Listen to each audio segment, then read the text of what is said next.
Hello and welcome to my Wellbeing TV with me, Christine Charles. Now, I don't know about you, but I love hearing stories. I love hearing people's journeys with health and well-being. How did they get from a place of pain to pleasure? And to get to a place of joy, quite often in life, we have to walk through the pain. And we're going to hear Pat's story today. But first of all, welcome, Pat, to the show. I mean, you and I have known each other for a while, haven't we? Yeah, a little while. Yeah, and Pat and I have known each other through the same circles, conferences, and events. And you're actually the gorgeous mummy of my friend Rachel. So hello, Rachel. Um, we're all one kind of community and friendship group and so it's just wonderful. So welcome to the show, Pat. And I just have to say that Pat's had to run to her next door neighbour's house to be able to use the facilities there because Zoom just wouldn't work, would it, for you? So No, thank you to your no, neighbour. we had a little bit of a panic, but we are settled now, and Yeah, I think it'll be okay. I think so too. Thank you to your neighbour for saving the day. So there you go. We love when things happen without being planned. So there you go. But It's all for purpose. absolutely, Pat. So welcome to the show, Pat. And you're going to talk us through your journey with grief and how you've moved through that journey from a place of anchoring in joy and hope. And we all need hope right now in this world, don't we? So that's what we're here to do, is sow those seeds of hope. So tell us a bit about yourself. Who are you? Okay, well, I'm a mum and a grandmum. I've got 6 grandchildren. My husband and myself have been part of church life all our lives, various types of churches. My husband started with the Brethren, which is quite a tight sort of Christian church, and then we went through various churches into more freedom and ended up doing various leadership type things and then starting a house church of our own. So it's a long journey. I'm 71 now, and it's been an exciting life. But it all crashed on me about 2.5 years ago when my husband passed away from blood cancer, multiple myeloma. Do you want me to pause there for you, or shall I go on? No, no, please continue, Pat, because um, we've had conversations offline, so I know where the journey is, but please carry on and talk us through the journey that you went on. Okay. Well, about 4.5 years ago, Tony was a really fit, healthy guy. He was a cyclist. There was no indication he was going to be ill at all, but suddenly, out of the blue, he had a pain in his shoulder, which he thought was, exercise related, but it turned out to be a really serious cancer and ended up being admitted into hospital on an emergency basis. And when we were in the emergency room, we were given the news that he might not make it because he was so seriously ill at that time. And I can remember being in the hospital and talking to Tony and saying, we're people of faith. If you do go, you're going to be fine, and I'll be fine because I've got good friends and good family. I mean, this came out of the blue, so it was like,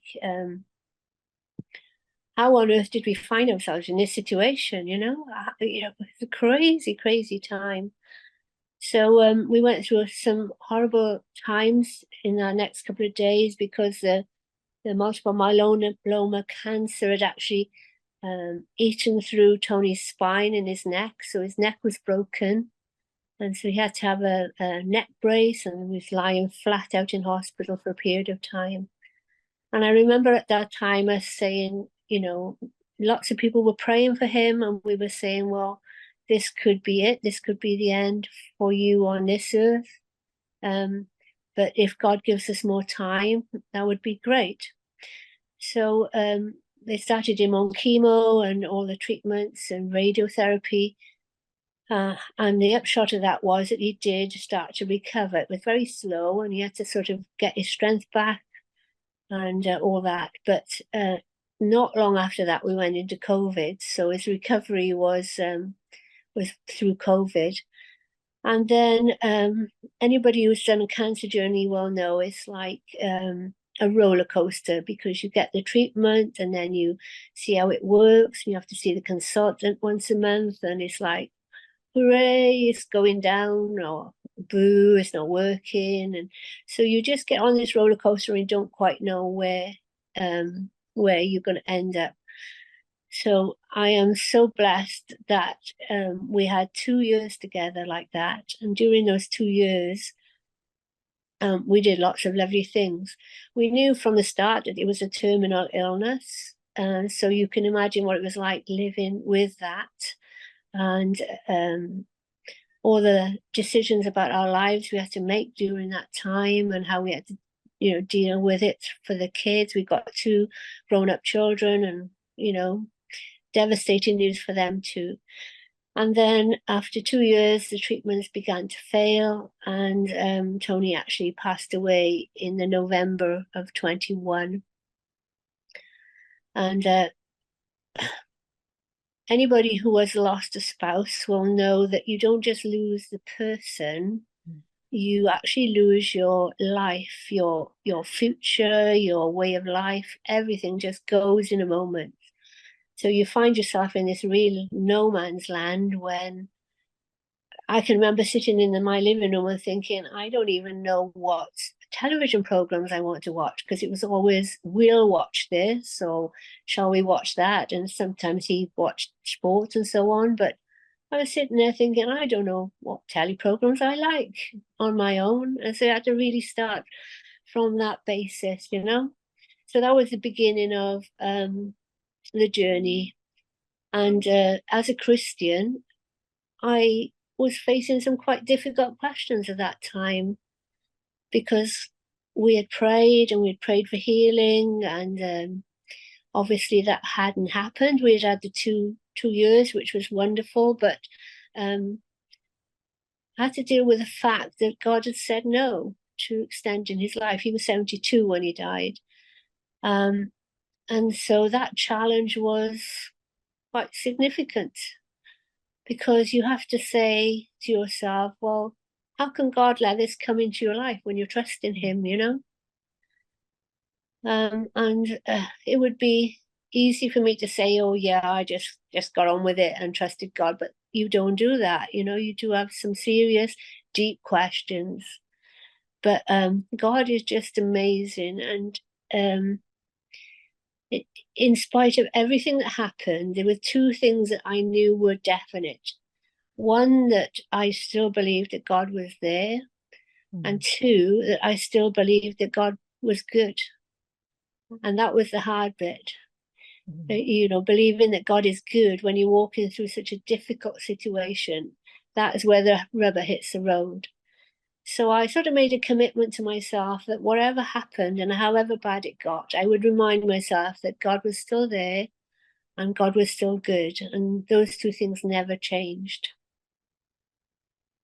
I think I love that, Pat. I wish I'd known you when my late father, now who's in heaven with your Tony, passed away, because I think that would have helped me as well. And whilst I haven't lost a spouse, I have lost a parent. And those questions do come into your mind. And Yeah. I think quite often people are on the outside who aren't believers think that Christians are superhumans, and actually we are, but we're also human in flesh. And so when things like this come to us in life, you quite often are faced with questions and challenges. And where's the anchor here? What am I going to anchor myself into? So I love the fact that your anchor was God is good no matter what happens. That's going to be my kind of like my affirmation, my mantra, whatever you want to call it, my declaration, that God is good. And so talk us through, like, what would happen when you'd remind yourself God is good on a day where you just even didn't want to go get out of bed, because I know for grief, that's what would Yeah. happen to me. I'd stay Yeah, in bed, definitely. till 3, 4 o'clock some days. Yeah. Yeah. Well, um, there were lots of those days, and lots of days. And grief is it's important that you do let yourself grieve. You cannot just pull yourself up by your shoelaces and get on with life. You can't do that. And if anybody does try to do that, it's not doing them any good in the long run. But I took the position that God had looked after me all my life, and we didn't have a life without problems, but we had been, we'd had a good life, and lots of things we could see the blessing of God in lots of things. We'd seen healings, we'd seen miracles, and just because I was on my own now, and then I reminded myself when I was in those situations that God loved me, and sometimes you sit and contemplate and you think, well, perhaps God isn't there after all, because let's be honest, we all have those moments. Mm. And then I would have this debate with myself, say, but if there was no God at all, then I would be totally orphaned in the universe. Yeah, yeah. So that was like I couldn't even go there to think that. Mm. So I chose to believe that God was good and God was there and God loved me.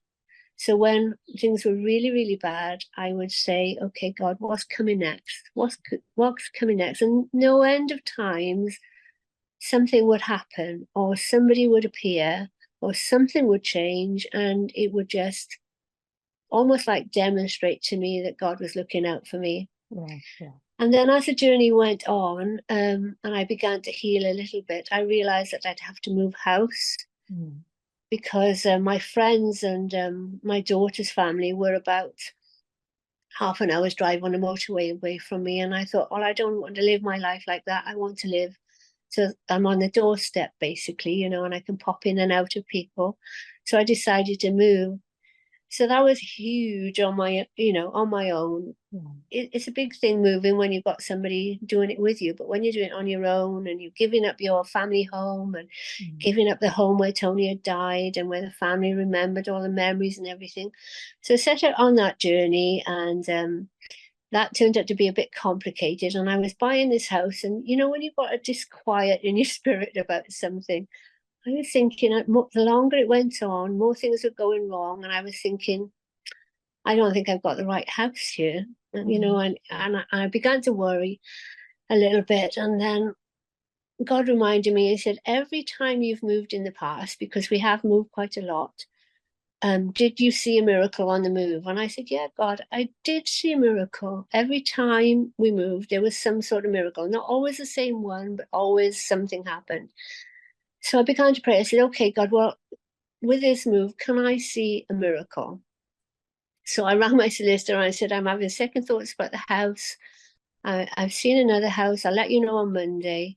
And uh, oh, that was that. So then that was the Wednesday. On the Thursday, the solicitor rang me back and said, well, you're not going to believe this, but the people you're buying from want to withdraw their house from the market. So I said to him, well, that's a shame, isn't it? Because I was worried about letting them down, and so that it was open to look at this other house. On the Friday then, I was looking after my mum. She was in a care home, and I went to see her at the tea time, and we had a really lovely visit, and I read her the last chapter of a book that I'd been reading to her. She was 97, and I went home, and at 9:30, I had a call from the care home to say that Mum had passed. Mm. And I thought, it was expected, but it's always a shock anyway, isn't it? So I thought, well, this is crazy. This is a crazy week already. So I went to the care home with my brother, and we were there till about 4:30 in the morning, waiting for all the bits and bobs to be sorted out. And I had an appointment to see the house I'm in now the next morning. So I got up early and I rang my daughter. I said, oh, Nan's gone. I've got this appointment. What do? I don't know what to do. And she said, well, Mum, you can't help your mum now, just go and see the house. So we came over here, saw the house, went back to Rachel's house, and I said, well, I know it's my house. I really know it. I knew it before I saw it. But I just had this terrible shock. I've been up all night, da da da da da. She said, well, if you want it, you're going to have to ring, because it was when the houses were selling quite quickly. So I rang, and by 11 o'clock in the morning, the house was secured. So, and there was such a peace in my spirit, and it just landed so easily. And I knew that I had my miracle, and I felt very comfortable. And, that sort of leads me on to another story about this neighbor whose house I'm in now. Yes. Because when I'd been in my house a couple of months, and I'd met all the neighbors in this little cul-de-sac except the one next to me. But I had found out that she was a young widow. She had lost her husband too. So I had a few words with God, and I said, God, you really think I'm ready to take on somebody else who's lost a spouse as well? He's like, what are you doing to me? Eventually, I met this neighbor. Her name's Angie. She's 52 years old, and she'd lost her husband in tragic, very sudden circumstances, and she was on her knees, basically.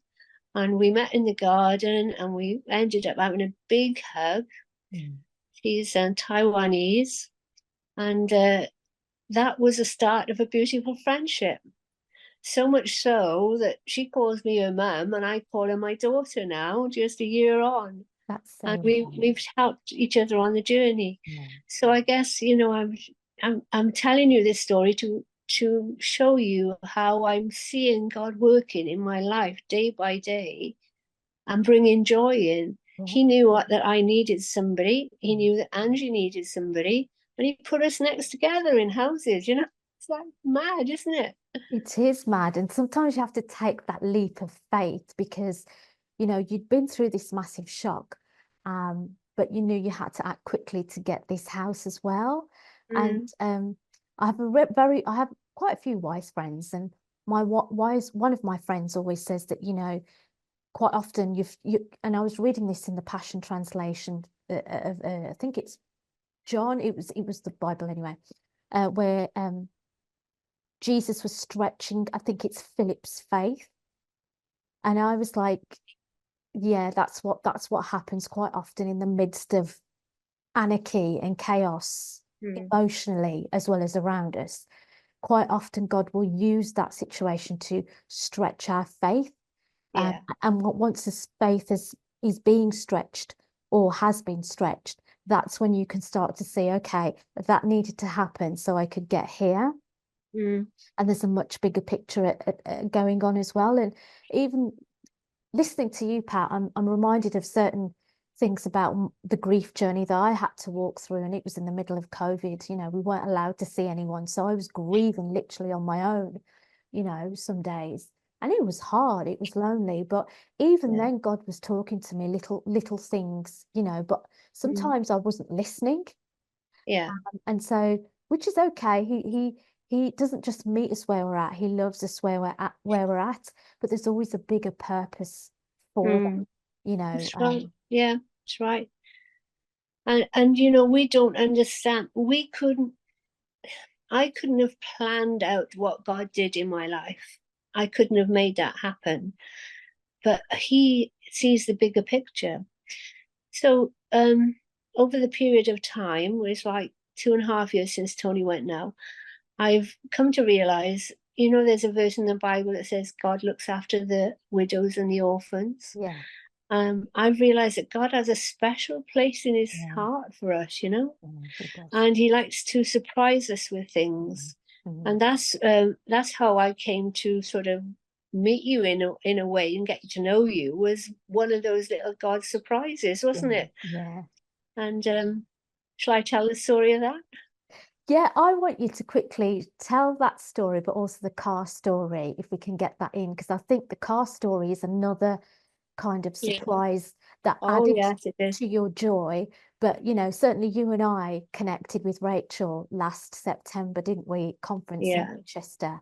Liz Wright conference. Then we just purely laughed the whole weekend. We hung out with Davina, and that But the that was special thing for me about that was yeah. it was approaching what would have been my 50th wedding anniversary.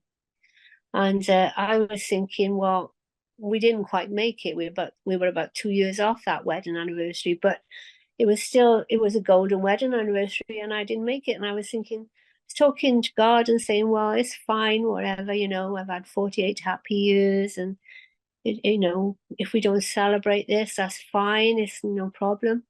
And then out of the blue, Rachel brings me up to Winchester. It was one of those very last minute arrangements, staying overnight in a hotel and taking some things for Liz Wright. And then we meet you and we have this lovely time. But then when I get there, we arrived and Rachel said we better look for some food. And lo and behold, we found ourselves outside the Ivy. And we went straight in, managed to get a table and had a special meal. And this was on my 50th wedding anniversary. Yeah. And then when we saw the conference was in the wedding marquee of Winchester Cathedral. And there's like a little reception in the garden. And it was like, God, you don't do things like by halves, you plan all this out. It's just incredible. That's special. So that was the one story.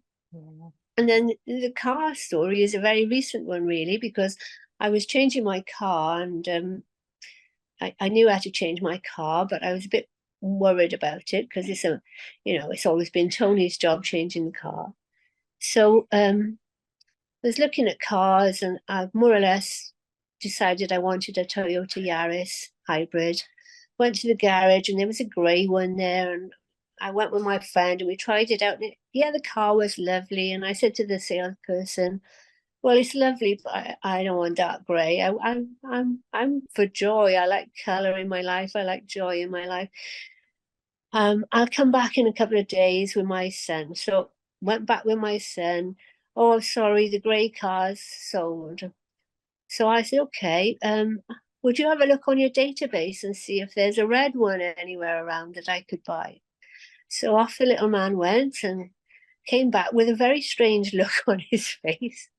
And he said, "There's one on the forecourt, apparently. I didn't know that was there. It must have just come in." So I said to him, "What, the same model, everything?" "Yeah, same model, everything."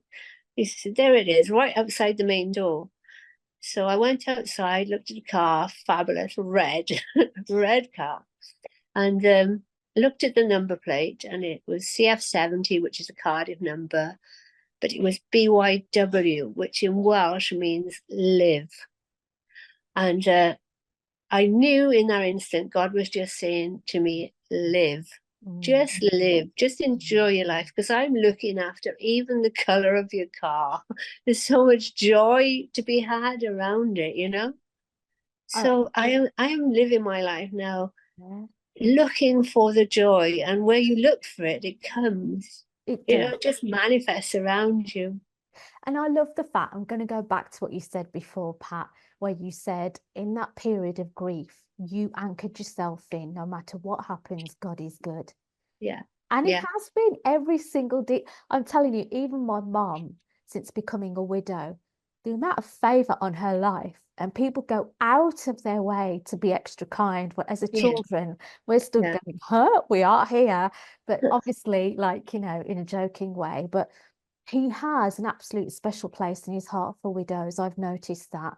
So I just love how you anchoring yourself in God is good has now manifested in a house, a friend, a daughter, your neighbor, the car that you wanted down to the color. Oh my goodness, And these are just the highlights. I live day by day like this because you go through life and you don't think about life. You just go from thing to thing to thing. But I just try to go from, where's the joy going to be today? Where's the joy going to be? It still hurts that I've lost Tony, don't get me wrong. That's reality, and that will carry with me the rest of my life. But on the other hand, there is so much good stuff manifesting around my life. It is just incredible. And I was talking to somebody in church the other night, and I said, I have found to be I found God to be more good, more gracious, more present since I lost Tony than I ever knew before. And it's all practically being demonstrated and worked out around me. And it's rubbing off as well. Everywhere I go, it rubs off. Like Angie's started to engage with life again now, and she's got a lot of work to do on her house and everything. And favor is manifesting around her now. And we've just been working together on getting new windows and doors for her, and she's got a new carpet, and because her house she just moved into an old person's house, so it needed a lot of work doing. But it's like as if God is there for her as well, and she's been coming along to chapel and enjoying it, and God is so present, and she's saying the same thing as me all the time now. Yeah, and I love the fact life is community. It's meant to be lived with other people, and he doesn't leave his people alone. And even in like we don't talk about grief from a spiritual aspect enough, which is why I wanted you to come and share, some of the highlights of many, many stories. But we just don't talk about the spiritual aspect of grief in that much detail in society.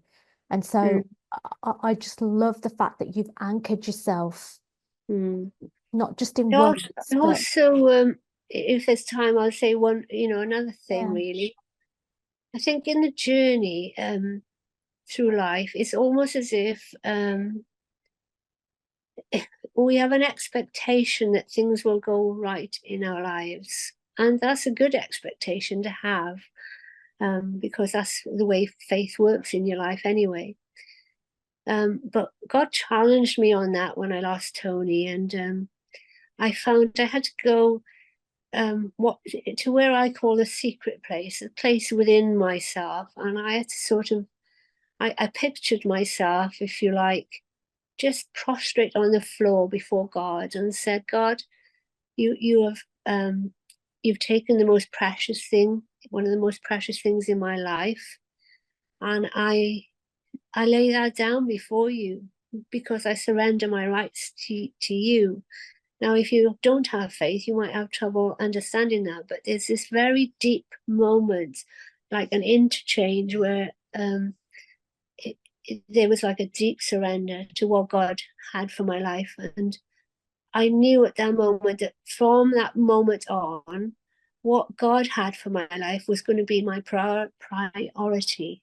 It wasn't my expectation. It wasn't the material things. It wasn't even the friendships or the relationships. It was my relationship with him was the key thing, because he doesn't owe us anything. We owe him everything, but he still pours out every good thing on us. yeah. And that's a mystery, isn't it? Yeah, I mean, yeah, even for the most mature faith-believing people on this earth, that isn't going to remain a mystery. I don't think we'll ever be able to quantify or describe that depth of love. But Mm. Pat, just before we go, anyone who's watching and listening, whether it's in 5 years' time or right now, what words of encouragement and hope could you give someone who's walking through the journey of grief? Okay. What I would say is it helps to understand that it is a journey. And at the beginning of the journey, it does feel very, very hopeless, especially if you've lost a spouse. It does apply to all grief, but especially if you've lost a spouse, because your future is gone as well as your person.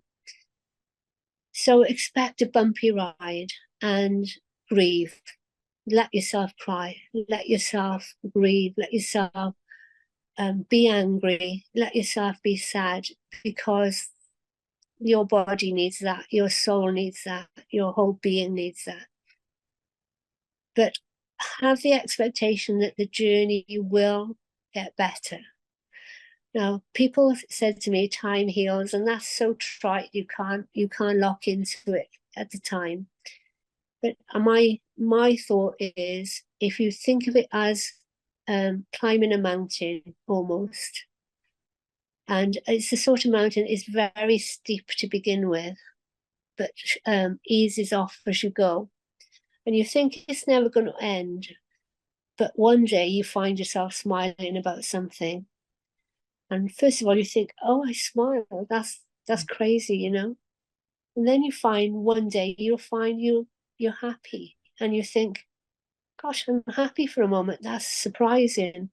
And gradually those moments will increase. So I think my thing to tell other people is there's always hope, and to expect God or whoever, whatever you believe in, expect those good things to come, because they manifest in front of you without your doing, as long as you're locating yourself inside to expect them. If you expect your life to be over, and if you expect trouble all your life, then that's what you can look for, that delight to come back in your life eventually. Then it gives you hope, and each time it happens, it gives you more hope, and each time it happens again, you have more hope, until you are living in a different place altogether. Thank you, Pat. You are a true vessel of joy. I'm sure you have days where you think, really, but you are an absolute joy. Thank you for agreeing to be on the show. I really, really appreciate it. And yeah, anchor yourself in joy and delight, and reach out for those pockets and those moments. Pat, thank you. Thank you, Christine.